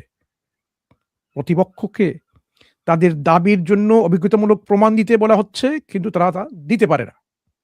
এখানে প্রতিপক্ষ যারা আছেন, মুশরিক এবং কাফির, যারা আল্লাহকে অস্বীকার করেন, ডিনাই করেন, তারা কিন্তু তাদের নিজের অভিজ্ঞতা থেকে এখানে কোনো ধরনের প্রমাণ নিয়ে আসতে পারবেন না, এবং সেই প্রমাণকে এখানে পুরোপুরি এই যে চ্যালেঞ্জ করে কোরআন বলছে যে এখানে শুধুমাত্র যে আল্লাহর সৃষ্টি, সেটা প্রমাণ করে যে এই সৃষ্টি হচ্ছেন শুধুমাত্র আল্লাহ একজন স্রষ্টা, তিনি সৃষ্টি করেছেন। সুতরাং নাস্তিকরা এখানে কোনো একটা বিকল্প প্রমাণ নিয়ে আসতে পারবে না যে না, এটা সৃষ্টি হচ্ছে এই এজেন্সি ছাড়া বা এমনি এমনি এজেন্সিতে। যে কোনো একজন নাস্তিককে আপনি প্রশ্ন করে দেখুন, এই যে মহাবিশ্বের সৃষ্টি বা রূপান্তর কে করতে পারে? আল্লাহ করেছেন, সেই সৃষ্টি আমাদের সামনে মৌজুদ আছে। স্রষ্টাকে যারা উপেক্ষা করেন, যারা অস্বীকার করেন, তাদের কি যুক্তি? এগুলো কে তৈরি করেছে? এ নিয়ে আমরা অনেক আলোচনা করেছি আমাদের তাওহীদ লাইভ স্ট্রিম গুলোতে, যেখানে দেখিয়েছি যে এখানে যে মহাবিশ্বের মধ্যে শুধুমাত্র লজিক তা না, ফিজিক্যাল লস যেগুলো আছে সেগুলো কিভাবে ব্যাখ্যা করা যায় একজন স্রষ্টা ছাড়া, সেটা সম্পূর্ণভাবে অসম্ভব। আজ পর্যন্ত আমাদের সাথে কোনো নাস্তিক ভাই বা বোন এসে এটা কোনোভাবে যুক্তি দিয়ে প্রমাণ করে দেখাতে পাচ্ছেন না, যেখানে যে মহাবিশ্বের মধ্যে যে প্রাকৃতিক আইনগুলো আছে সেগুলো এমনি এমনি আসতে পারে, বরং এই প্রাকৃতিক যে আইনগুলো শৃঙ্খলার সাথে আছে সেগুলো অবশ্যই কোনো একজন স্রষ্টার কাছ থেকে, রূপান্তরের কাছ থেকে অবশ্যই আসতে হবে। তার ব্যাখ্যা আমরা দিয়েছি এবং তার উপস্থাপনা আপনারা দেখে নিতে পারেন আমার বিগত লাইভ স্ট্রিমগুলোতে। সূরাতুল মুলকে আমরা কি পাই? আল্লাহ যখন বলেন الذي خلق 7 سماوات طباقا ما ترى في خلق الرحمن من تفاوت فارجع البصر هل ترى من فطور ثم ارجع البصر كرتين ينقلب إليك البصر خاسئا وهو حسير। এই যে আল্লাহ বলছেন আল্লাযী খালাকা সাবআ সামাওয়াতিন তিবাকা, স্তরে স্তরে আল্লাহ যে সৃষ্টি করেছেন সপ্তম আসমান। মা তারা ফি খালকির রহমানি মিন তাফাউত, এখানে কোনো ত্রুটি আপনি দেখতে পারবেন আমাদের এই যে স্রষ্টা মহান দয়াময় স্রষ্টার সৃষ্টির মধ্যে? ফারজি আল বাসার, আপনার দৃষ্টি আবার ফিরিয়ে নেন, ওখানে কোনো ত্রুটি কোনো বিচ্যুতি আপনি দেখতে পাবেন ওখানে? সুম্মারজি আল বাসার, আবার আপনার দৃষ্টি ফিরান। এই যে বারবার দৃষ্টির পরিবর্তনের যে ব্যাপারটা এখানে কোরআনে এসেছে, তিনি কি যুক্তি দেখাচ্ছেন আল্লাহ সুবহানাহু ওয়া তাআলা এখানে? যে মহাবিশ্বের এই সৃষ্টির বা রূপান্তরের এটা যখন আমরা পর্যবেক্ষণ করি, আমরা আমাদের বারবার যদি আমরা সেখানে পর্যবেক্ষণ করি সমালোচনার দৃষ্টিতে, তখন এটা আমাদেরকে একটা শিক্ষা দেয় যে আমরা যে এখানে এই যে আহ, আজকে পর্যবেক্ষণ এম্পেরিক্যাল এভিডেন্স নিয়ে আমরা যখন আলোচনা করি, এম্পেরিসিজম নিয়ে, কোরআনে এখানে শিক্ষা থেকে কি পাই আমরা? যে আমরা যখন কোনো একটা বিষয়ে বারবার আমরা এক্সামিন করি, আমরা এখানে তার প্রমাণটা খুঁজি, সেই প্রমাণ থেকে আমাদের সামনে কিছু বিশ্বাসের ভিত্তি চলে আসতে পারে। অবশ্যই মহাবিশ্ব পর্যবেক্ষণের মাধ্যমে যখনই আমরা এইগুলো পর্যবেক্ষণ করতেই থাকবো, এর থেকে আমরা অনেকগুলো আয়াত বা নিদর্শন আমরা পেয়ে যাব যে অবশ্যই এর পেছনে আছেন একজন সমন্বয়কারী, একজন শৃঙ্খলাকারী। তাহলে বিশৃঙ্খলা যখন আমরা দেখি না, এখানে আমরা যখন সুসমন্বয়ে সবকিছু যে আবর্তিত হচ্ছে, সবকিছু তার নিজের কক্ষপথে ঘুরছে এবং প্রতিটি মহাজাগতিক বস্তুগুলো তার নিজ নিজ অবস্থানে আছে, এমনি এমনি সেগুলো ম্যাজিকের মতো এলোপাতারি চলছে না। এই বিশৃঙ্খলার পরিবর্তন অনুপস্থিতি আমরা যদি দেখি, এখানে আমাদেরকে কি করে? আমাদেরকে একটা ইঙ্গিত দেয় যে এই শৃঙ্খলার পিছনে অবশ্যই আছেন একজন প্রজ্ঞাবান নকশাকারী, যিনি হচ্ছেন আল হাকিম, যিনি সবকিছুকে একটা প্রজ্ঞার সাথে সমন্বয় করেছেন, ডিজাইন করেছেন, যার কারণে আমরা এই বিশ্বাসের ভিত্তিতে আসতে পারি যে অবশ্যই একজন স্রষ্টা আছেন। কিভাবে জানলাম? আমাদের মহাবিশ্বের দিকে যখন আমরা পর্যবেক্ষণ করি এবং শুধুমাত্র একবার নয়, বারবার যখন ফানকালিব, আবার যখন আমরা পরিবর্তন করলাম, আবার সেখানে থাকলাম, তখন আমাদের কি হবে? আমাদের যে এম্পেরিক্যাল এভিডেন্সের যে ভান্ডারটা আরো বেড়ে যাচ্ছে। আমরা নতুন নতুন গবেষণা করছি, নতুন নতুন সূত্রগুলো আবিষ্কার করছি, মহাবিশ্বের পিছনে অনেকগুলো প্রাকৃতিক আইন যেগুলো আছে আমরা বুঝতে পারছি। যত বেশি আমরা আমাদের মহাবিশ্বকে পর্যবেক্ষণ করব, তখন আমাদের একটা অভিজ্ঞতা থেকে আমরা বুঝতে পারবো এর পিছনে একজন শৃঙ্খলাকারী, একজন সমন্বয়কারী সুসংগতভাবে সবকিছুকে তৈরি করেছেন, রূপান্তর করছেন এবং মেনটেন করছেন, সংরক্ষণ করছেন। এই প্রমাণ থেকে আমরা আমাদের বিশ্বাসকে এরকম করে অনেকটা ভিত্তির অবস্থানে নিয়ে আসবো। সেটা হবে সম্পূর্ণভাবে যৌক্তিক, বরং এটা অন্ধবিশ্বাসকে সম্পূর্ণভাবে নাকচ করে দেয়। যে এই পর্যবেক্ষণের ইঙ্গিতই হচ্ছে যে আমরা সৃষ্টি জগৎকে যখন পর্যবেক্ষণ করি, তখন অন্ধভাবে আমরা স্রষ্টাতে উপনীত হচ্ছে না তার বিশ্বাসে। স্রষ্টার বিশ্বাস হচ্ছে সম্পূর্ণভাবে যৌক্তিক, পর্যবেক্ষণ সহকারী, অভিজ্ঞতামূলক, যার মাধ্যমে মানুষ তার বিশ্বাসের ভিত্তিকে মজবুত করতে পারে। সুতরাং সূরাতুল মুলকের এই উদাহরণ থেকে আমরা সেই শিক্ষাটা এখানে পেলাম। সূরাতুল আল ইমরানে এসেছে এরকম কিছু আয়াত যেখানে আল্লাহ বলেছেন, إن في خلق السماوات والأرض واختلاف الليل والنهار لآيات لأولي الألباب الذين يذكرون الله قياما وقعودا وعلى جنوبهم ويتفكرون في خلق السماوات والأرض ربنا ما خلقت هذا باطلا سبحانك فقنا عذاب النار।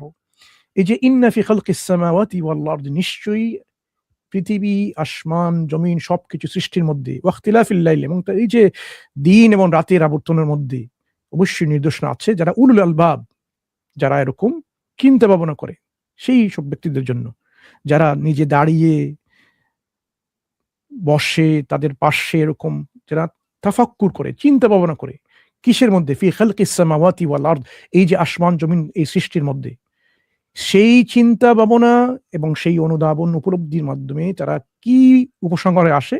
রব্বানা মা খালাকতা হাযা বাতিলা, হে আমাদের প্রভু তুমি এগুলো এমনি এমনি বাতিল হিসেবে এমনি এমনি সৃষ্টি করনি, সুবহানাক, তুমি এগুলো থেকে পবিত্র, এই ধরনের যে মানুষের একটা সংশয় সন্দেহ থেকে তুমি পবিত্র, ফাকিনা আযাবান নার, সুতরাং যেহেতু এই সৃষ্টি অবশ্যই নির্দিষ্ট উদ্দেশ্য হয়েছে এবং তাই সেই উদ্দেশ্যের কারণে আমাদেরকে আবার আল্লাহর দিকে ফিরে যেতে হবে, যেখানে আমাদের বিচার হবে, বিচার থেকে শাস্তি যোগ্যতা আসতে পারে, আমাদেরকে সেই শাস্তি থেকে দুযোগের আযাব থেকে যেতে আমরা রক্ষা পেতে পারি, সেই দোয়াই এই উলুল আলবাবরা করবে, যারা করে। সুতরাং কোরআনের এই সূরা আল ইমরান থেকে আমরা চিন্তাশীল, যুক্তিসঙ্গত চিন্তাশীলের কিছু যুক্তি আমরা দেখি, চিন্তাশীলতা, যেখানে আসমান জমিনের সৃষ্টি, রাত দিনের পরিবর্তনের জন্য বুদ্ধিমানদের জন্য নিদর্শন হিসেবে আল্লাহ উপস্থাপন করেছেন, যারা সার্বক্ষণিকভাবে শুধু দাঁড়িয়ে বসিয়ে এবং কোন একটা শুয়ে এরকম নয়, তারা সার্বক্ষণিকভাবে প্রতি মুহূর্তে তারা আল্লাহ স্মরণ করছে, তারা আসমান জমিন নিয়ে এই যে সৃষ্টি নিয়ে তারা যখন চিন্তা করে পর্যবেক্ষণ করে, তখন তারা বলবে হে আমাদের প্রতিপালক তুমি এসব অনর্থক সৃষ্টি করনি। এই যে অনর্থক সৃষ্টি করনি কেন সেটা তারা উপলব্ধি করতে পারছে, তারা এই যে বুদ্ধি দিয়ে প্রজ্ঞা দিয়ে যখন তারা এগুলো পর্যবেক্ষণ করছে। সুতরাং মহাজাগতিক যে নিয়মগুলো আছে, রাত দিনের চক্র, যে জ্যোতির্ময় বস্তুর উপস্থিতি আমরা দেখি এখানে, এখানে বৌদ্ধিক চিন্তার, বুদ্ধিমত্তার চিন্তার সাথে এগুলো যুক্ত। কোরআন সেই যুক্তি দিচ্ছে এখানে, তুমি হে আমাদের রব এসব যে অনর্থক সৃষ্টি করনি, উপসংহারকে টেকসই চিন্তা ভাবনার যুক্তিসঙ্গত ফল হিসেবে তুলে ধরছে, যে একজন মানুষ যখন এগুলো চিন্তা করে যুক্তি তত্ত্বের মাধ্যমে, তখন তার মধ্যে এই কনক্লুশনটা আসবে যে এগুলো এমনি এমনি সৃষ্টি হয়নি, এত সুনির্দিষ্টভাবে, এত সুসমন্বয়ে সবকিছু সৃষ্টি কি এমনি এমনি কি করে? একজন আর্টিস্ট বা একজন আর্কিটেক্ট সে যখন কোনো একটা তৈরি করে এমন একটা সুনির্দিষ্ট সমন্বয়ের মাধ্যমে, সে তো এমনি এমনি করে না, তার নির্দিষ্ট একটা উদ্দেশ্য থেকে থাকে। তাহলে আমাদের সৃষ্টির পিছনে অবশ্যই নির্দিষ্ট একটা উদ্দেশ্য আছে, এবং সেই উদ্দেশ্য আমরা তখন বুঝতে পারি যে অবশ্যই জীবন আমাদেরকে দেওয়া হয়েছে এবং মৃত্যু আমাদেরকে দেওয়া হচ্ছে। আমাদেরকে জীবন আমরা পেয়েছি এবং আমাদের মৃত্যুকে আমাকে গ্রহণ করতেই হচ্ছে, আমরা মারা যাচ্ছি কেন? এগুলো প্রোগ্রামড হয়েছে, জীবন এসেছে এবং মৃত্যু আমাদের জন্য প্রোগ্রাম। তাহলে কেন এগুলো? এইখান থেকে আমরা যে একটা প্রভাবনা দেখি এখানে, যে এই যুক্তির যে নিরর্থক বা উদ্দেশ্যহীন যে ব্যাখ্যা আমরা শুনি, সেগুলো সম্পূর্ণ অযৌক্তিক। যে কোরআনের এই আয়াত দিয়ে যে নাস্তিকতা এবং সংশয়বাদী, অজ্ঞেয়বাদীদের যে একটা সংশয়, তাদের যে একটা অনুমান যে উদ্দেশ্যহীনভাবে অনর্থকভাবে সবগুলো আছে, সবগুলো কাজ করছে মহাবিশ্বের মধ্যে, এগুলো অযৌক্তিক হিসেবে এটা আয়াতটা সেটা প্রমাণ করে। সূরা ফাতির থেকে আমরা দেখি এখানে আল্লাহ বলেছেন যে এরকম, হে মানুষ তোমাদের প্রতি আল্লাহর অনুগ্রহ তোমরা স্মরণ করো, আল্লাহ ছাড়া এমন কোন স্রষ্টা আছে কি যে তোমাদের যে রিজিক দেয়? এই যে আমাদের প্রভিডেন্স থেকে যে একটা শিক্ষা আমরা পাবো, একটা যুক্তি পাবো, যেখান থেকে আমরা বুঝতে পারবো যে অবশ্যই আমাদের এই মহাজগতে, আমাদের এই বিশ্বে একজন স্রষ্টা আছেন। ইয়া আইয়ুহান নাসু যকুরু নি'মাতাল্লাহি আলাইকুম হাল মিন খালকিন গায়রুল্লাহি ইয়ারযুকুকুম মিনাস সামাই ওয়াল আরদ লা ইলাহা ইল্লা হু ফাআন্না তুফাকুন। এই যে একটা চ্যালেঞ্জ আল্লাহ দিচ্ছেন এখানে, ফাআন্না তুফাকুন, যে আমাদের প্রতি আল্লাহ বলছেন নিয়ামতটা তোমরা স্মরণ করো। আল্লাহ ছাড়া কি এরকম কোনো কেউ আছেন? হাল মিন খালকিন, এমন কোন সৃষ্টিকারী আছেন আল্লাহ ছাড়া, যে তোমাদেরকে রিজিক দেন, প্রভিশন দেন, মিনাস সামাই ওয়াল আরদ, এই আসমান জমিন থেকে। আল্লাহ ছাড়া অবশ্যই কেউ এরকম নেই। তাহলে কেন আমাদের এই অবস্থা? এই যে একটা যুক্তি আমরা দেখি, মানুষের জীবিকার উপরে যে নির্ভরতা, আমরা যে পুরোপুরি ডিপেন্ডেন্ট বা কন্টিনজেন্ট। আপনারা কন্টিনজেন্ট আর্গুমেন্ট নিয়ে আপনারা শুনেছেন। কোরআনের এই আয়াত থেকে আমরা দেখি যে আল্লাহ বলেছেন যে পৃথিবী সবকিছু এখানে এটা প্রমাণ করে যে আমাদের জীবিকার জন্য, আমরা এই লাইফকে সংরক্ষণের জন্য, জীবন সংরক্ষণের জন্য আমরা পুরোপুরি নির্ভরশীল রিজিকের উপরে। আমরা নিজে না খেয়ে, না পান করে, বায়ু অক্সিজেন না গ্রহণ করে আমরা বাঁচতে পারবো না। আমাদের জীবন সংরক্ষণের জন্য, জীবনকে মেনটেন করার জন্য আমাদের এগুলো প্রয়োজন আছে। সুতরাং আমাদের নিজের জীবনের জন্য আমরা পুরোপুরি মুখাপেক্ষী কিসের উপরে? আল্লাহ যা সৃষ্টি করেছেন আমাদের জন্য, পানীয়, খাবার, আমাদের যে অক্সিজেনের প্রয়োজন আছে বায়ু থেকে, সেগুলো ছাড়া আমরা কখনো আমরা জীবন যাপন করতে পারবো না, আমরা মারা যাব। এমনকি এই যে পর্যবেক্ষণ পুরোপুরি সম্পূর্ণ একটা জেনারেলাইজ আমরা দেখতে পারি, প্রাণী জগতে সবকিছু এরকম কিন্তু ডিপেন্ডেন্ট বা পুরোপুরি কন্টিনজেন্ট। তারা সবাই কোনো একটা বিষয়ের উপরে, কোনো একটা অন্য একটা এজেন্সির উপরে বা অন্য কিছুর উপরে নিজের জীবন সংকলনের জন্য পুরোপুরি নির্ভরশীল। এই যে পরনির্ভরশীলতা, এখানে রিজেক্ট দাতা যিনি হচ্ছেন আমাদের স্রষ্টা, তিনি এই রিজেক্টগুলো আমাদেরকে দিয়েছেন, আমাদের আশেপাশে আমাদের প্রকৃতিতে ছড়িয়ে ছিটিয়ে দিয়েছেন। আমরা পৃথিবীতে এসেছি, আমরা কিন্তু এখানে এই যে গাছপালা যেগুলো আছে আমরা নিজে তৈরি করিনি, বায়ু আমরা নিজে তৈরি করিনি, খাবার পানীয় আমরা নিজে তৈরি করিনি, সুতরাং এগুলো আমাদের জন্য দেওয়া আছে। এই যে রিজেকের প্রভিশনটা আছে এখানে, এগুলো স্রষ্টা আমাদেরকে দিয়েছেন। এটা আমরা পর্যবেক্ষণ করি এখানে যে আমরা পুরোপুরি এখানে নির্ভরশীল। এখন যদি কেউ বিকল্প কোনো একটা বিষয় নিয়ে আসে যে না আমরা পুরোপুরি আত্মনির্ভরশীল, এটা আমরা অভিজ্ঞতা দেখি এখানে আমরা জানি এটা সম্পূর্ণ একটা মিথ্যা। এই জন্য বিকল্পের একটা চ্যালেঞ্জ আল্লাহ দিয়ে বলছেন, তারা কি আসলে এরকম আর কাউকে পেয়েছে স্রষ্টা হিসেবে, এজেন্সি হিসেবে, কারক হিসেবে, কারণ হিসেবে যে আমাদেরকে এই রিজিকগুলো দেয়? এই রিজিকগুলো তো আমাদের জন্য স্রষ্টা আমাদেরকে দিয়েছেন। সুতরাং আমরা যদি এক্ষুনি এই মুহূর্তে এটা পর্যবেক্ষণ করি যে জগতের সবকিছু এরকম পরনির্ভরশীল, ডিপেন্ডেন্ট অন্য কিছুর উপরে, তাহলে অবশ্যই একটা প্রশ্ন আসবে, সবকিছু যদি এরকম ডিপেন্ডেন্ট হয়ে যায়, কন্টিনজেন্ট হয়ে যায়, তাহলে পুরো সেটটাই, পুরো মহাজগতের সব বস্তুই, জীবন বস্তু সবকিছুই হবে কন্টিনজেন্ট। তাহলে এই কন্টিনজেন্ট সেট কিভাবে নিজেকে মেনটেন করে, নিজেকে সংরক্ষণ করে বা নিজেকে সৃষ্টি করে, এটা অসম্ভব। কন্টিনজেন্ট বস্তুগুলো অবশ্যই একটা নন কন্টিনজেন্ট নেসেসারি বিইং এর উপরে পুরোপুরি নির্ভরশীল হবে। সুতরাং এই আয়াত থেকে আমরা একটা কন্টিনজেন্সি আর্গুমেন্ট নিয়ে আসতে পারি প্রভিডেন্স দেখে, যে সব কিছুর পেছনে অবশ্যই একজন নেসেসারি বিইং এর প্রয়োজন আছে, যিনি এগুলো আমাদের জন্য সবকিছু এরকম দিয়েছেন, যে যার মাধ্যমে আমরা তার উপরে পুরোপুরি মুখাপেক্ষি হয়ে আছি। আমরা নিজেরা যেহেতু কন্টিনজেন্ট, সেই কন্টিনজেন্টের পেছনে অবশ্যই নন কন্টিনজেন্ট অর্থাৎ নেসেসারি একটা এক্সিস্টেন্সের প্রয়োজন আছে। সেদিকে আল্লাহ আমাদেরকে ইঙ্গিত করছেন যে এখানে আমরা মানুষ হিসেবে আমরা আল্লাহর অনুগ্রহ কিভাবে আমরা অস্বীকার করি, এই যে নিয়ামতটা, এই নিয়ামতকে আমরা কিভাবে অস্বীকার করছি। সুতরাং এখান থেকে আমাদের কাছে পরিষ্কার হয়ে যাচ্ছে যে নেসেসারি বিইং যিনি আমাদেরকে সবকিছু দিয়েছেন, তার নিয়ামত কি আমরা এখানে স্বীকার করব, যাতে আমরা বুঝতে পারি অবশ্যই একজন স্রষ্টা অবশ্যই আছেন, যিনি হচ্ছেন নেসেসারি। এবং স্রষ্টা যে নেসেসারি বিইং, তার প্রমাণ বা যুক্তি আমরা আরো পূর্বে দিয়েছি, আমাদের লাইভ স্ট্রিম আপনারা দেখে নিতে পারেন ইনশাআল্লাহ। সূরা ফাতির থেকে এই যে রিজিকের যে আকস্মিকতা, এই যে এমন অ্যাস্টনিশিং একটা কিছু আইডিয়া আমরা তাহলে কি দেখলাম এখানে, যে রিজিকের উপর মানুষ নির্ভরশীল, মানুষের যে নির্ভরতা, বৃষ্টি হোক, ফসল হোক বা তার জীবিকা আহরণ হোক, রিজিকদাতা স্রষ্টার প্রয়োজনীয়তার সাথে সেটা যুক্ত। নাস্তিক বা প্রকৃতবাদী যারা আছেন তাদের যে ব্যাখ্যাগুলো, এখানে যে প্রকৃতবাদী ব্যাখ্যাগুলোকে সচেতন উৎস ছাড়া এই পদ্ধতিগত রিজিক ব্যাখ্যা করতে চ্যালেঞ্জ করে। কোনো একজন নাস্তিক বা প্রকৃতিবাদী যে ন্যাচারালিস্ট, তারা যে ব্যাখ্যাটা নিয়ে আসবে সেই ব্যাখ্যাকে কোরআন এখানে চ্যালেঞ্জ করে বলছে তাদের এই ব্যাখ্যা সম্পূর্ণভাবে অযৌক্তিক। কারণ তার পিছনে অবশ্যই একজন সচেতন উৎসর প্রয়োজন আছে।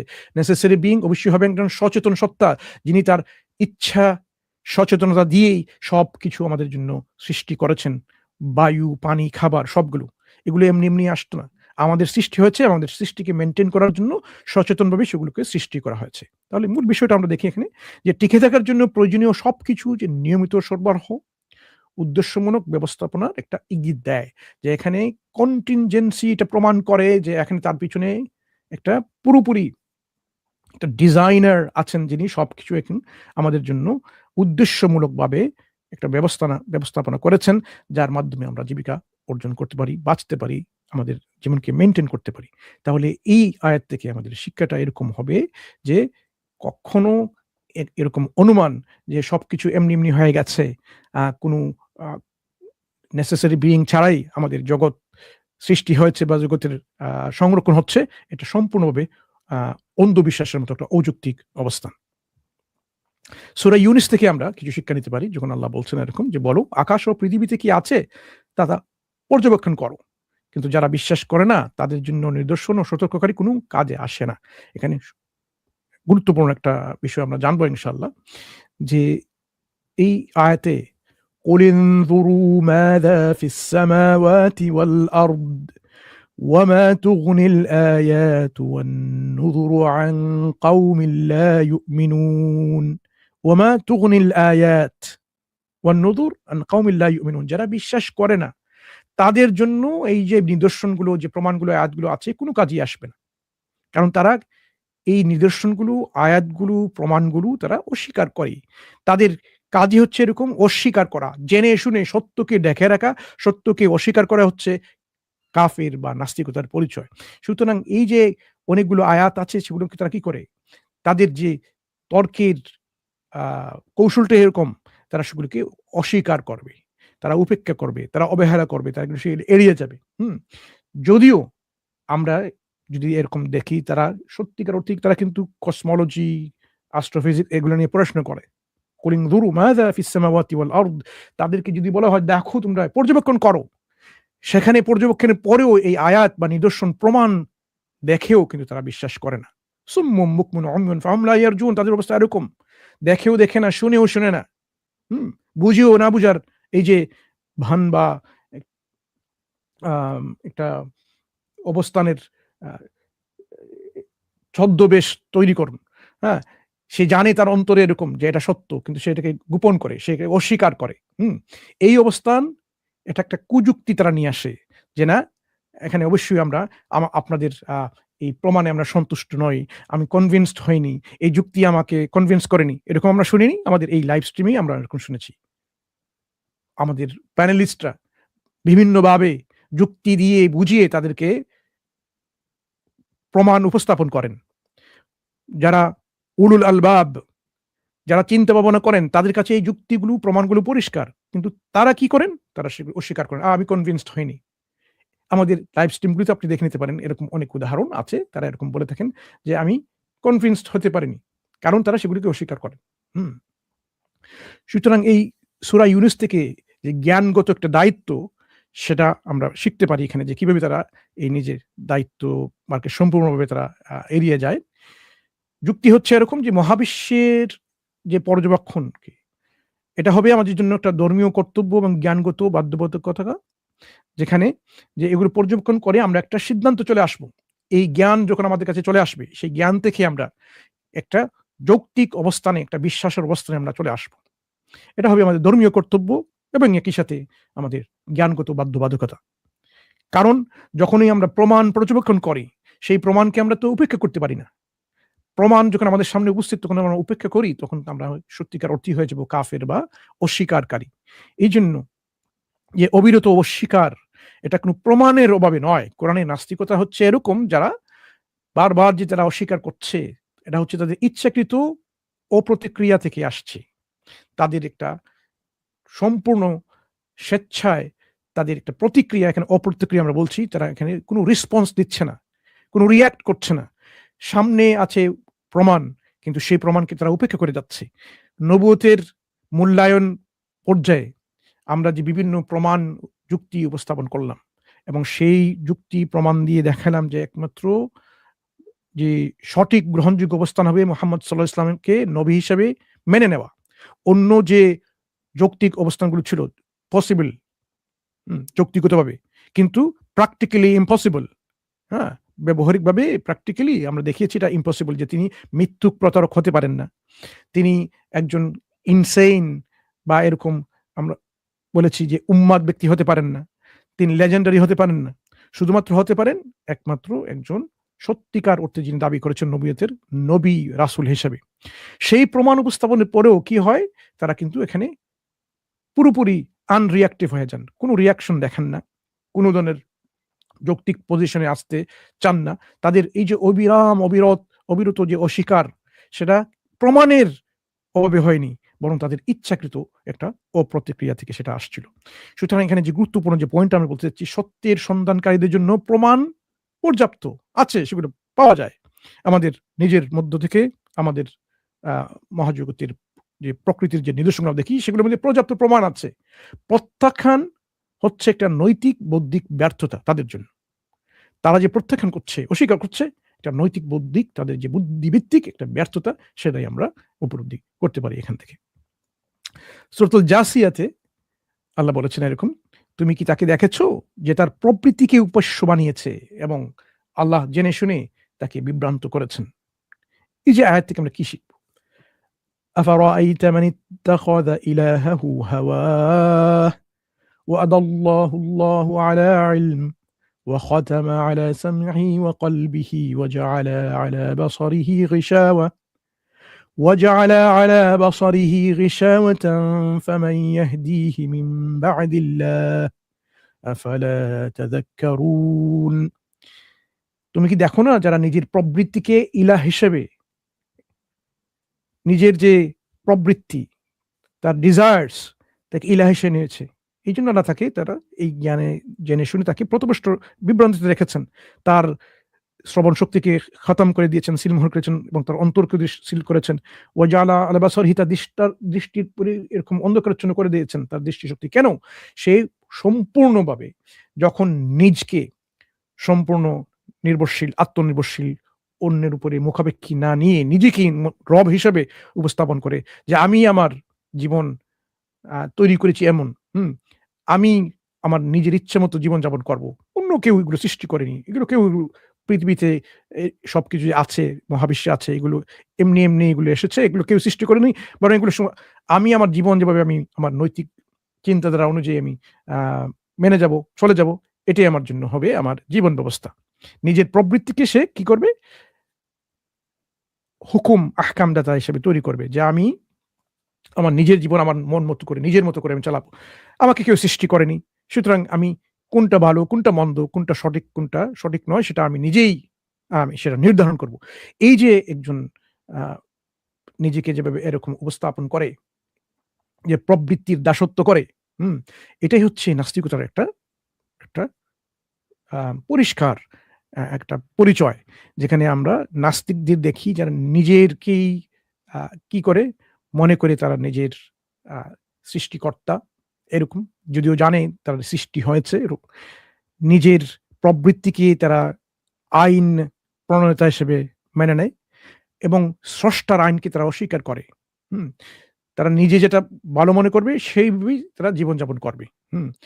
যেটাকে নিজেকে নৈতিক মনে করে সেটাকে বলবে ওটা নৈতিক, এবং স্রষ্টার পক্ষ থেকে যে আইন কানুন যেগুলো এসেছে, শিক্ষা যেগুলো আসে, সেগুলো অস্বীকার করবে, প্রশ্নবিদ্ধ করবে। এই যে একটা নৈতিক মনস্তাত্ত্বিক অবস্থানটা, এটা হচ্ছে তার প্রবৃত্তির দাসত্বের কারণে এরকম হয়েছে। সুতরাং তার যে অস্বীকার, তার ইচ্ছাতে প্রতীত, এটা বুদ্ধি থেকে আসেনি। সে বুদ্ধি প্রজ্ঞা ব্যবহার করে সে এরকম এই সিদ্ধান্তে পৌঁছেনি, বরং তার একটা ইচ্ছা, তার একটা ডিজায়ার, তার অহম যে আছে, তার নিজের প্রবৃত্তিকে সে এরকম লালন পালন করছে, যে প্রবৃত্তির উপাসনার করে সে স্রষ্টাকে ডিনাই করছে। স্রষ্টার পরিচয়, স্রষ্টার অস্তিত্ব, উপস্থিতি সবকিছু আমাদের সামনে মজুদ আছে, কিন্তু সেগুলো সে অস্বীকার করে নিজের এই যে নৈতিক একটা মনস্তাত্ত্বিক অবস্থান তৈরি করে। তার কারণেই হচ্ছে সে কি করে, তার ইচ্ছা করেই এই অবস্থানে সে আছে। সে চায় না কোনো একটা স্রষ্টার উপাসনা সে করুক।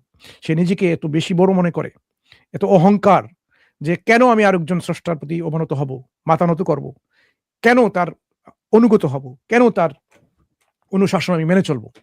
এই যে ধর্মীয় গণ্ডিতে আবদ্ধ না হওয়ার এই যে একটা তাড়না বা একটা প্রবৃত্তি, এটা নিজের যে অহং যে আছে, নিজের প্রবৃত্তিকে সেটা পুরোপুরি ফুলফিল করার জন্য এই একটা অবস্থান সে তৈরি করেছে। কারণ সে দেখেছে যে তার এই প্রবৃত্তি তাকে আনন্দ দেয়, সে ভালো ফিল করে, এখানে সে মনে করে যে তার যে ভালো ফিল করা, আনন্দের ব্যাপারটা, এটি তার জন্য সবচেয়ে গুরুত্বপূর্ণ। এবং ধর্মীয় অনুশাসনে আবদ্ধ হলে সে তার এই প্রবৃত্তিকে সে গ্রাটিফাই করতে পারে না। সেক্সুয়ালিটি, ড্রাগ অ্যাডিকশন থেকে অনেকগুলো ব্যাপার আছে যে বিষয়গুলো তাকে আকৃষ্ট করে, এবং সেই আকর্ষণ তাকে তার জীবন চালনার একটা উপায় হিসেবে তার সামনে আসে, এবং ধর্মকে সে এখানে অন্তরাল হিসেবে দেখে, একটা বাধা বিপত্তি হিসেবে দেখে, এবং যার কারণে সে এই ধর্ম থেকে বিচ্যুত হতে চেষ্টা করে, যে আমি যদি এই ধর্ম থেকে চলে যাই, সরে আসি। ধর্মের যে একটা বন্ধন এখানে আছে, একটা গণ্ডি আছে, সে তা থেকে বিচ্যুত না হলে কিন্তু আমি আমার এই প্রবৃত্তিকে লালন পালন করতে পারবো না। এই যে তার দাম্ভিকতা, এটা কি করে? তাকে স্রষ্টা থেকে বিমুখ করে তুলে। সে নিজেই নিজেকে তার একজন উপাস্য হিসেবে তৈরি করে ফেলে যে, আমি যদি এই ধর্মের আ গণ্ডিতে আবদ্ধ রাখি নিজেকে, তাহলে তো আমি আমার এই প্রবৃত্তিকে আমি লালন পালন করতে পারবো না। হুম? এটা আমরা কি দেখি? আমাদের এই যে রহমান ভাই বলছেন, এটা আমরা দেখি এপস্টাইন এর নথিসমূহে। দেখি না? যে তারা কিভাবে নিজের প্রবৃত্তিকে ফুলফিল করার জন্য কত কিছু তারা করে আসছে। এই যে নৈতিক মনস্তাত্ত্বিক একটা অবস্থানটা কেন নিয়েছে? শুধুমাত্র নিজের প্রবৃত্তিকে, নিজের ইগোকে, নিজের ডিজায়ারকে ফুলফিল করার জন্য। এটা তো তারা একজন ধার্মিক ব্যক্তি হিসেবে করতে পারে না। কারণ প্রতিটি ধর্ম সেটাকে নিষেধ করে। সুতরাং ধর্মের এই নিষেধাজ্ঞা থেকে এড়িয়ে আসার জন্য তারা ধর্ম থেকে বিচ্যুত হয়ে যায়, ধর্ম ত্যাগ করে, তারা ইসলাম ত্যাগী হয়ে যায়। কোন কারণে? নিজের প্রবৃত্তিকে এরকম লালন পালন করার জন্য। এইজন্য এই যে অবস্থানটা আমরা দেখি যে মানুষ স্রষ্টা থেকে কেন বিমুখ হয়? কারণ তার প্রবৃত্তিকে সে এখানে নিজেই সে উপাসনা করছে, সে নিজেই সেটা বুঝে না।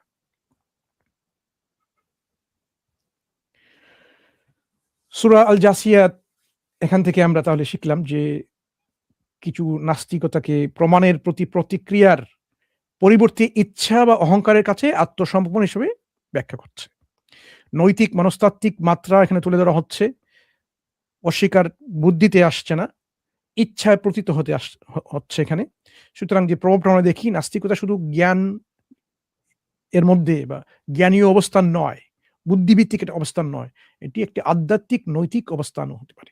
যে আমরা আগেই বলেছি, নাস্তিকতার পেছনে যে অনেকগুলো কারণ আছে, সেগুলো কিন্তু কোনো শুধুমাত্র ইন্টেলেকচুয়াল রিজনে কিন্তু মানুষ নাস্তিক হয়নি। বরং তার পিছনে যে এই যে আধ্যাত্মিক নৈতিক একটা অবস্থান, সে নিজের প্রবৃত্তিকে কিভাবে সে লালন পালন করবে, তার কারণে সেই নাস্তিক হয়। এইজন্য নাস্তিকতার পেছনে যে অনেকগুলো কারণগুলো আছে, তার মধ্যে অন্যতম একটা কারণ আমরা শিখলাম সূরা আল জাথিয়া থেকে। এখানে আমাদের পূর্ববর্তী লাইভ স্ট্রিম গুলোতে আপনারা দেখে নিতে পারেন, যেখানে আমরা মানুষ কেন নাস্তিক হয় এ নিয়ে আমরা আলোচনা করেছি। আরো অন্যান্য কারণগুলো আমরা সেখানে উল্লেখ করেছি, আপনারা দেখে নিতে পারেন। তাহলে যুক্তির কিছু ব্যাপার আছে কোরআন আমাদের সামনে উপস্থাপন করে, যেগুলো হচ্ছে প্রশংসনীয়। যেমন ওয়াজাদিলহুম বিল্লাতি হিয়া আহসান, আল্লাহ আমাদেরকে বলছেন যে উত্তম পন্থায় বিতর্ক করো। আল্লাহ আমাদেরকে শিখাচ্ছেন যে আমরা বিতর্ক করতে পারি, আমাদের একজন আলোচনা করতে পারি, কিন্তু সেটা হবে উত্তম পন্থা হবে। হুম? এবং সেই বিতর্ক বা জিদাল, তার মেইন উদ্দেশ্য হবে কোনটা? সত্যের অন্বেষণ এবং কল্যাণ অর্জনে। আমরা শুধু এরকম বিতর্ক করে যাবো এরকম নয়। বিতর্ক বা এরকম ডিসকাশন, ডিবেট কখন আসবে? সত্যকে প্রতিষ্ঠা করার জন্য, মানুষের কল্যাণ অর্জনের জন্য। এবং তা হবে কি দিয়ে? জ্ঞান, যুক্তি, চিন্তার আহ্বানের মাধ্যমে। যে আমরা এমনি করে আমরা যে এলোপাথারি ফালতু যুক্তি নিয়ে আসলাম, কুযুক্তি নিয়ে আসলাম, এরকম না। প্রজ্ঞার সাথে, জ্ঞানের সাথে আমরা যুক্তি, চিন্তা ভাবনা করে সেদিকেই কিন্তু কোরআন আমাদেরকে আকৃষ্ট করে এবং সেই যুক্তিগুলি দেখায়, যেগুলো হচ্ছে প্রশংসনীয় পদ্ধতি এবং সাধারণ ভিত্তি থেকে শুরু করে আমরা সেগুলো নিয়ে আসবো। হুম? قل يا أهل الكتاب تعالوا إلى كلمة سواء بيننا وبينكم ألا نعبد إلا الله ولا نشرك به شيئا ولا يتخذ بعضنا بعضا أربابا من دون الله فإن تولوا فقولوا اشهدوا بأننا مسلمون। এখানে যদিও এই আয়াতে আহলুল কিতাবের উদ্দেশ্যে বলা হচ্ছে, কিন্তু একটা বিষয় এখানে পরিষ্কার যে ইলা কালিমাতিন সাওয়াইন বাইনানা ওয়া বাইনাকুম, আমরা একটা কমন গ্রাউন্ডে আমরা এসে আমরা আলোচনা করব। তাদের সঙ্গে যখন আমাদের আলোচনা হবে, যে তাদের একটা কমন গ্রাউন্ড তৈরি করে যে আমরা এখানে আলোচনা করে যাব যে এই কমন গ্রাউন্ড হবে এরকম যে আমরা আল্লাহ ছাড়া আর কারো ইবাদত করব না, তার সঙ্গে কারো শরীক করব না, এবং আল্লাহ ছাড়া অন্য কেউ আমরা কি করব? যিনি আমাদেরকে হুকুম আহকাম দিবেন, এরকম রব হিসেবে নেব না আল্লাহ ছাড়া। তারপরেও যদি তারা এরকম করে, তারা যদি এরকম করে, তাহলে তাদের যদি এটাই যথেষ্ট, শুধু জেনে রাখুক তারা এখানে এটা উইটনেস করুক কি, যে আমরা আল্লাহর কাছে আত্মসমর্পণ করেছি, কারণ আল্লাহ ছাড়া আমরা কাউকে ইবাদতের যোগ্য মনে করি না। আমরা ইভলিউশন, ন্যাচারালিজম, মাদার নেচার, এগুলোকে আমাদের ইবাদত এর উপাস্য হিসেবে আমরা যোগ্য মনে করি না, কারণ এগুলো হচ্ছে আমাদের একটা প্রকৃতি, একটা সৃষ্টি যা আল্লাহ সৃষ্টি করেছেন। আল্লাহ প্রকৃতিক আইন সৃষ্টি করেছেন, সেই আইনকে আমরা ইবাদত করব না। সেই আইন যিনি তৈরি করেছেন তার ইবাদত, তার উপাসনা আমরা করব। সুতরাং নাস্তিকরা কি করে, তার নাস্তিকরা আল্লাহর প্রতি কৃতজ্ঞতা তো জানায় না, প্রকৃতির উপর তারা কৃতজ্ঞ হয়। তারা প্রকৃতির উপরে তারা কৃতজ্ঞতা প্রকাশ করে, প্রকৃতির আইনের উপরে, প্রকৃতির মধ্যে যে ব্যবস্থাপনাগুলো আছে তার উপরে তারা কৃতজ্ঞতা প্রকাশ করে। আমরা বলছি না, আমরা এই প্রকৃতি যিনি সৃষ্টি করেছেন, যিনি মেনটেন করছেন, যিনি সংরক্ষণ করছেন, তার কৃতজ্ঞতা করা উচিত। এটা হবে যৌক্তিক অবস্থান। কিন্তু নাস্তিকতার অবস্থানটা হচ্ছে যে ঠিক তার উল্টো। এই জন্য আমাদের কিছু বিষয় এখন পরিষ্কার হয়ে গেল যে কিছু যুক্তি আমরা দেখি যেগুলো হচ্ছে নিন্দনীয়, কোরআন সেগুলো আমাদেরকে বলে যেগুলো এড়ানোর জন্য, যে সত্যকে খোঁজার জন্য আমরা যুক্তি ব্যবহার করব, কিন্তু অস্বীকার করার জন্য নয়। শুধুমাত্র জেতার খাতিরে, for the sake of winning the argument বলা হয়, আমরা যুক্তি তর্ক করব না। এগুলো হচ্ছে নিন্দনীয়। জ্ঞান ছাড়া আমরা বিতর্ক করব না। মিথ্যাকে আমরা রক্ষা করব না, সংরক্ষণ করব না। যেমন অনেক সময় আমরা দেখি একজন লয়ার বা সলিসিটার কি করে, সে জেনে শুনেও তার ক্লায়েন্টকে এরকম মিথ্যা জেনেও সে সেটাকে মেনটেন করে, রক্ষা করে। কোরআনের যুক্তি হচ্ছে এরকম না, যেটা সত্য সেটা কি ধারণ করতে হবে, মিথ্যাকে কখনো প্রশ্রয় দেওয়া যাবে না, রক্ষা করা যাবে না। এবং এই যে আল্লাহর আয়াত যেগুলো আছে, পরিষ্কার আয়াত, সেগুলো কাফিররাই তার উপরে বিতর্ক করে এই আয়াত নিয়ে। যে আয়াতটা আমরা এরকম দেখি, মা ইউজাদিলু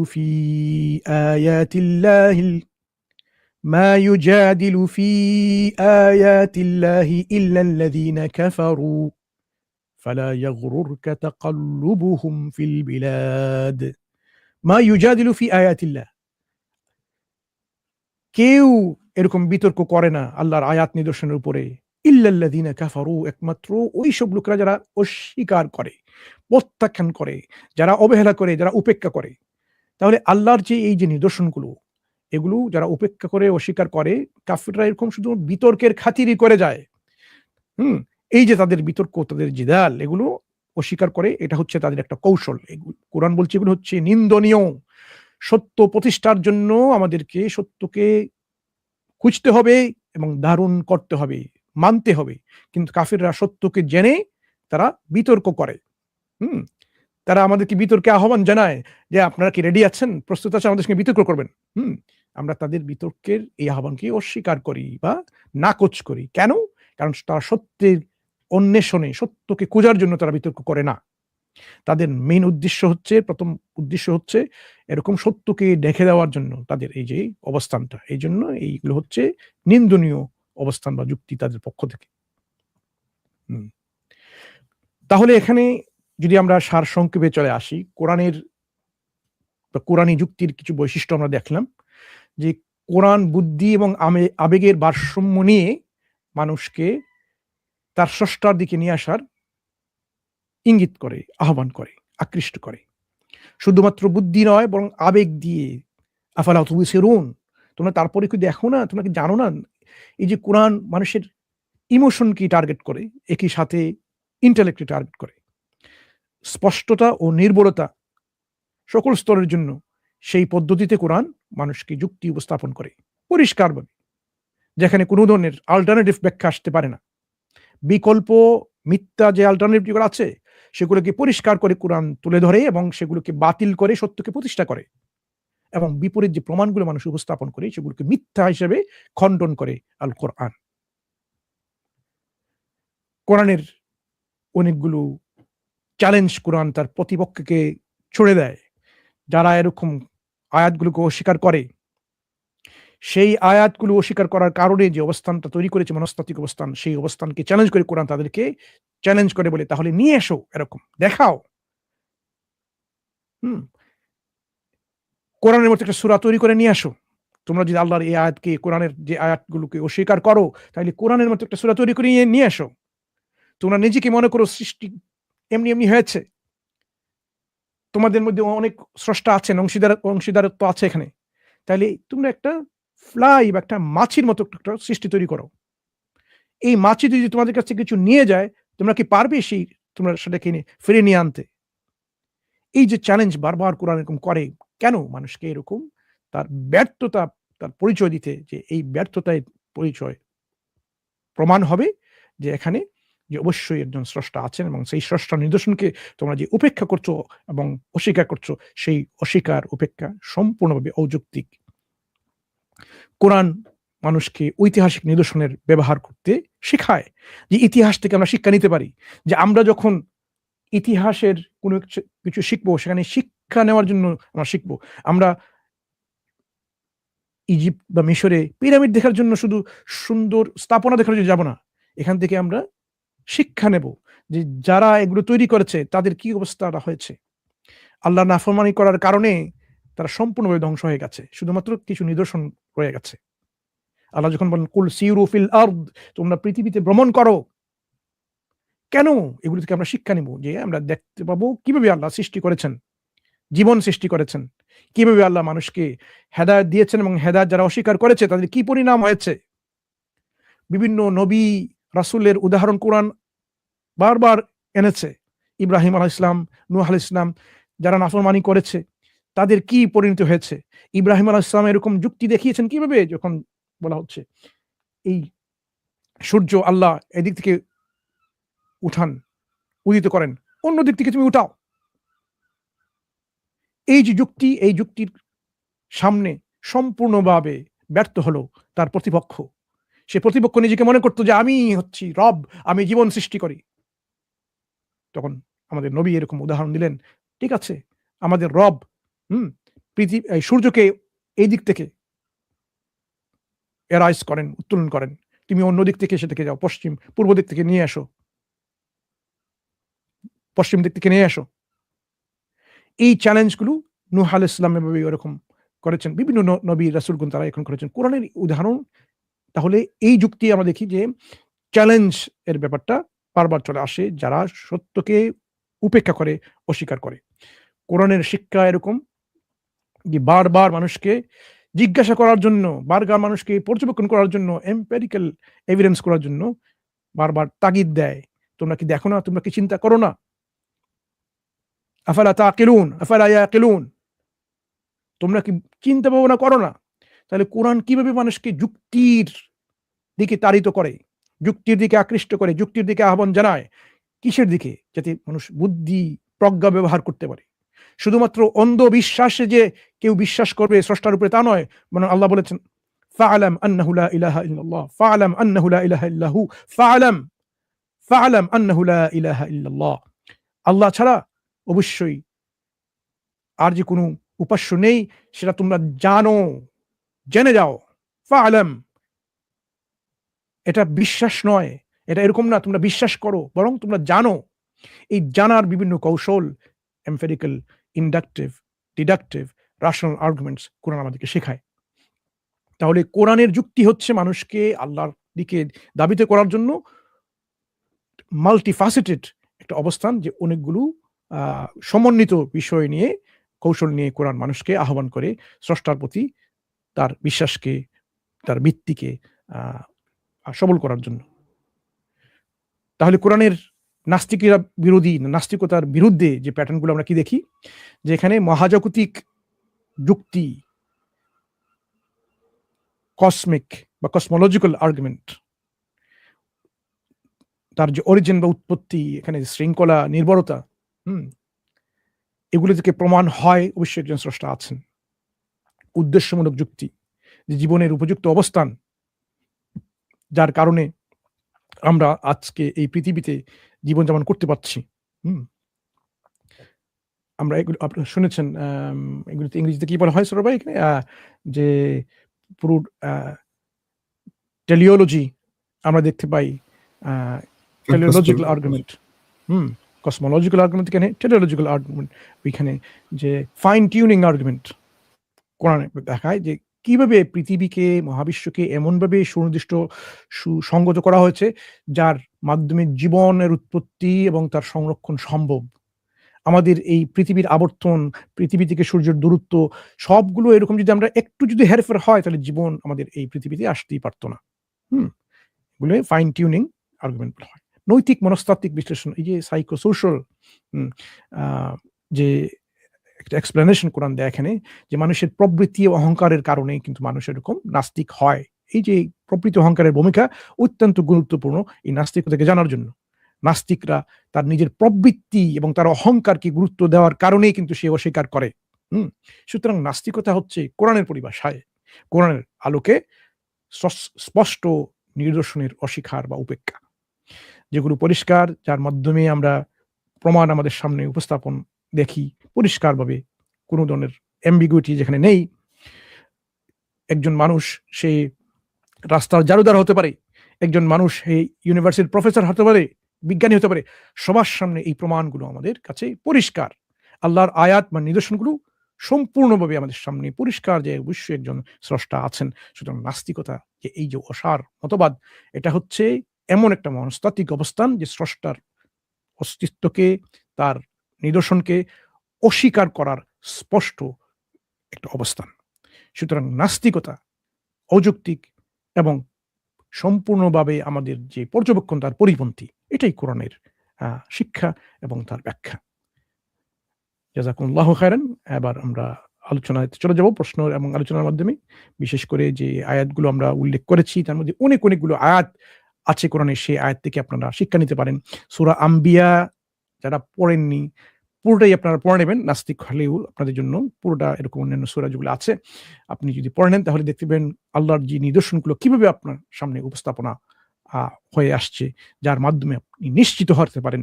যেমন একটা আয়াত, ওমিন আয়াতিহি আন খালাকা লাকুম মিন আনফুসিকুম আজওয়াজা লিতাসকুনু ইলাইহা ওয়া জাআলা বাইনাকুম মাওয়াদ্দাতাও ওয়া রাহমা ইন্না ফি যালিকা লাআয়াতিন লিকাওমিন ইয়াতাফাক্কারুন। এই যে আল্লাহ বলেছেন এখানে, আমাদের মধ্য থেকে যে আমাদের মধ্যে থেকে এরকম আমাদের স্পাউস তৈরি করেছেন, আমাদের জন্য সঙ্গী, স্বামী বা স্ত্রী তৈরি করেছেন, যাতে তাদের মধ্যে আমরা এরকম তাদের সাথে বসবাস করতে পারি। ওয়া জাআলা বাইনাকুম মাওয়াদ্দাতা ওয়া রাহমা, আমাদের মধ্যে দিয়েছেন এক ধরনের মহাব্বত, ভালোবাসা এবং রাহমা। এর মধ্যে কি আছে? নিদর্শন আছে কাদের জন্য? লিকাওমিন ইয়াতাফাক্কারুন, যারা এরকম তাফাক্কুর করে, চিন্তা করে। কি নিদর্শন আছে? যে এই যে আমাদের এই মহাজগতে, এই মহাবিশ্বে, এই প্রকৃতিতে এই যে attraction between male and female, এটা আসলো কিভাবে? এমনি হয়ে গেছে? চান্সের মাধ্যমে এরকম হয়ে গেছে? আপনি যেকোনো জীব এরকম আপনি দেখবেন এইখানে তার যে এরকম মেল এন্ড ফিমেল এর মধ্যে যে আকর্ষণটা কেন, কিভাবে সেটাকে মেইনটেইন করে, তাদের মধ্যে মানুষের মধ্যে চিন্তা করে দেখুন, এই মহব্বতটা কেন আসলো? কিভাবে আসলো? এটা কি আপনি নিজে তৈরি করেছেন? আপনি কি সেটা মেইনটেইন করছেন? সংরক্ষণ করছেন? যারা আসলেই চিন্তা করে প্রকৃতপক্ষে যারা নিজের বুদ্ধি বিবেক খাটায়, তার মধ্যে কিন্তু অনেক নিদর্শন যে এগুলো এমনি হয়নি, একজন স্রষ্টা এগুলো তৈরি করেছেন। আমাদের সুবিধার্থে, আমাদের সহজার্থে, আমাদেরকে জীবনযাপনের জন্য এগুলো তৈরি করেছেন।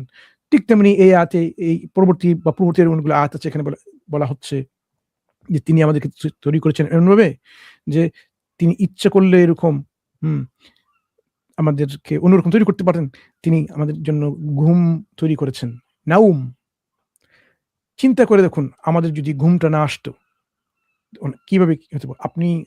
আমরা এই মুহূর্তে আমরা আজকে লাইভ স্ট্রিমটা করলাম। আমাদের তেমন ঘুম হয়নি। কারণ আমাদের জন্য ভোরবেলা আমরা আজকে শুরু করলাম।